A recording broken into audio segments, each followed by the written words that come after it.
না দেখো, তৃণমূল এবং গোষ্ঠীকন্দল সমার্থক।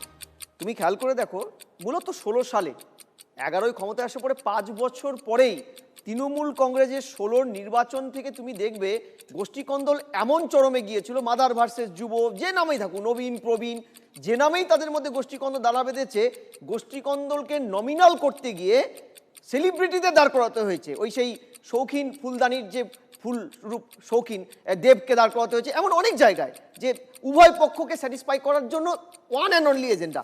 এমন হয়েছে যে তুমি খেয়াল করবে 18 পঞ্চায়েত নির্বাচনের পরে পরে 19-এর লোকসভা নির্বাচনে শুধু কোচবিহার জেলায় মাদার ভার্সেস যুবর এই লড়াইতে ওখানকার এমপি সিটটা পর্যন্ত খোয়াতে হয়েছে কিষাণুদের। এবং এই চিত্রটা মোরানলেস পশ্চিমবঙ্গে বিভিন্ন জায়গায়। কিন্তু এবারের যে পার্টটা, যেখানে 74টা স্ট্যান্ডিং এমএলএ-কে চেঞ্জ করতে বাধ্য, আমি কংগ্রেসের প্রতিনিধি কথা একমত, যে বাধ্য, ওদেরকে যদি টিকিট দেওয়া হতো হেরে যেত, ওরা একদম দলের রিপোর্ট ছিল।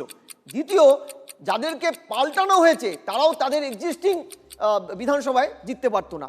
এটা করতে গিয়ে যে আজকে তুমি দলীয় কন্দলটা দেখছো, এদেরকে রাখলেও কিন্তু অনির্বাণ এই দলীয় কন্দলটা হতো। অর্থাৎ দলটা ইনক্লুসিভ, অন্তর্ভুক্তিকরণ রাজনীতিতে তৃণমূল এমন একটা সংগঠন তৈরি করেছে যা তা 80-র দশকে সিপিএম এর থেকেও শক্তিশালী, কিন্তু এর সাথে যুক্ত হয়েছে নীতিহীনতা।